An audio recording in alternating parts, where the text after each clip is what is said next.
Drama King The Land mengisahkan tentang kisah cinta anak konglomerat dengan karyawan hotel perusahaan miliknya.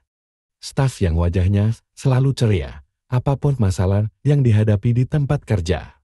Langsung saja kita ke rangkumannya dalam episode kali ini. Tahun 2015 Hotel King mengadakan penerimaan pegawai magang. Seon Sarang menjadi salah satu peserta. Saat akan memasuki ruang wawancara, tiba-tiba salah satu hak sepatunya lepas. Namun dia tetap berjalan dengan percaya diri. Tetapi Hotel King hanya menerima lulusan sarjana. Karena Seon Sarang menuliskan hobinya bermain piano, direktur menyuruhnya memainkan piano. Padahal di sana tidak ada piano. Sarang kemudian memainkan jari-jarinya seolah-olah bermain piano sungguhan. Sarang kembali dikritik karena memainkan chopsticks. Sarang menjawab bahwa bermain piano hanyalah hobinya, bukan keahliannya. Lalu direktur menyuruhnya tersenyum. Sarang tersenyum manis. Daeul teman Sarang menggoda. Pikirnya seharusnya memainkan Beethoven untuk hotel sekelas King. Sarang berpikir bahwa memainkan lagu Beethoven atau Mozart pasti akan gagal, karena mereka hanya menerima sarjana, bahkan untuk magang selama 1 bulan. Sarang pun diajak temannya untuk ke klub. Walaupun awalnya enggan, Sarang mengikuti mereka ke klub juga.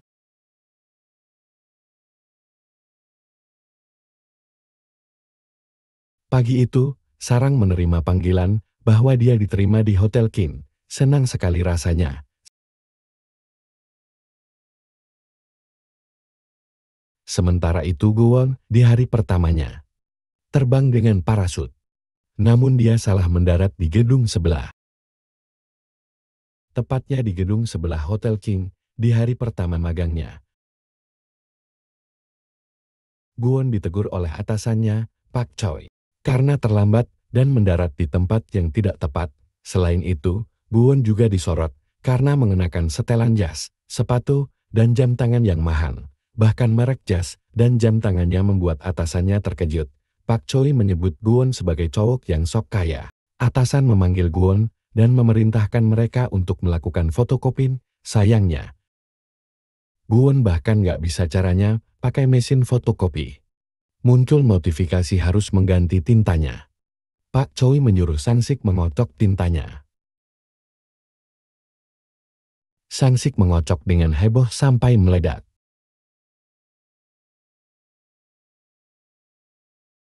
Atasan lainnya marah dan menyalahkan Sang-sik yang dengan tulus meminta maaf. Gwon menolak agar Sang-sik meminta maaf karena menurutnya Sang-sik hanya menaati perintah atasan. Atasannya marah dan memecat Gwon dan Sang-sik. Kemudian Gwon menelepon Direktur Choi. Atasannya kaget dan menanyakan siapa dia. Pada akhirnya, Gwon memperkenalkan dirinya sebagai Jae-won, pegawai magang yang ternyata adalah anak dari komisaris Gu Il-hun. Gwon mendengar Sang-sik masih dimarahin. Kemudian mengajak Sang-sik ikut dengannya untuk dijadikan pegawai tetap. Malamnya, Gwon dimarahi oleh ayahnya karena dianggap kabur. Gwon menyatakan bahwa dia tidak kabur dan tidak cocok bekerja di kantor, serta ingin kembali ke Inggris. Gwon akhirnya menginap di Hotel King malam itu, dan keesokan paginya, Seon Sarang mulai bekerja. Hotel ini sungguh luar biasa, dan Sarang sangat terkesan mengingat masa kecilnya ketika ia pernah mengunjungi tempat ini bersama ibunya.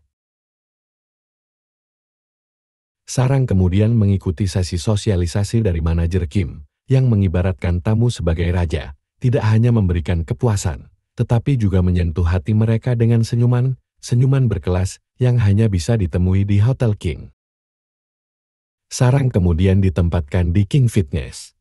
Dia diberi tugas untuk mengelap dan membersihkan keringat yang menempel di alat fitness. Seniornya bilang hotel sesungguhnya ada di lobi. Staf di pusat kebugaran pakai baju olahraga sementara staf di sana pakai seragam. Lagi pula buat apa pegawai magang diajari senyuman Hermes? Sarang akan tetap bekerja keras selama sebulan. Seniornya itu malah mengatakan orang sepertimu. Sampai dunia kiamat takkan pernah mendekati lobi. Dia saja sudah terperangkap 5 tahun di sini. Sangsik pergi ke Hotel King dan merasa kagum. Guan memutuskan untuk membeli baju edisi terbatas, bahkan 2 sekaligus.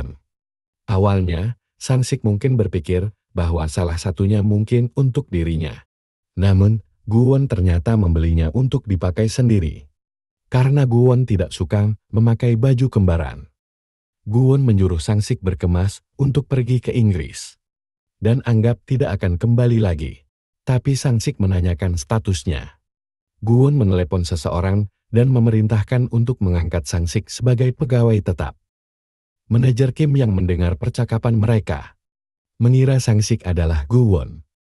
Minta dia menghubunginya bila ada keluhan sampai keberangkatannya nanti. Dia akan mengatasinya, kata Kim sambil matanya berkedip-kedip, tapi Sangsik terlihat cuek. Di pusat kebugaran salah satu tamu yang memakai baju harimau tertarik melihat Cheon Sarang. Dia memberikan surat kepada senior Sarang, memintanya untuk memberikannya ke Sarang. Seniornya mengatakan bahwa pria yang berbaju harimau yang memberikannya isi dari surat itu. Dia ingin mengajak Sarang untuk melakukan melam panas berdua di kamar hotel.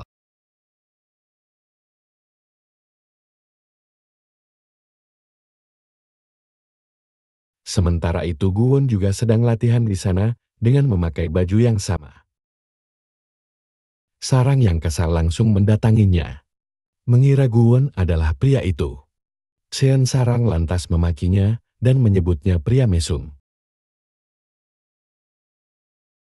Direktur yang kebetulan ada di pusat kebugaran melihat Sarang dan menanyakan beberapa pertanyaan. Sarang menjawabnya dengan sangat baik, hingga membuat direktur terkesan dan langsung memerintahkan untuk memindahkan Sarang ke lobi. Sarang terkejut dan senang. Sementara manajer Kim protes mengatakan dia hanya lulusan D2. Direktur mengatakan bahwa lobi adalah wajah hotel dan dia suka senyumannya. Manajer Kim yang masih belum terima Sarang pindah ke lobi mengatakan setidaknya dia harus bisa 2 bahasa. Manajer Kim berbicara pakai bahasa Mandarin. Sarang juga menjawabnya pakai bahasa Mandarin. Ternyata Sarang juga pintar bahasa Jepang. Membuat manajer Kim terkejut. Direktur datang menghampiri Guwon, memberitahukannya untuk segera pergi. Guwon pergi dan bilang tidak akan pernah kembali lagi. Bertahun-tahun berlalu. Kini Cheon Sarang menjadi pegawai tetap dan staf terbaik. Sementara Guwon telah menyelesaikan pendidikan di Inggris sebagai mahasiswa terbaik. Guwon mendapat kiriman paket dari Korea, hingga membuatnya bergegas kembali ke Korea.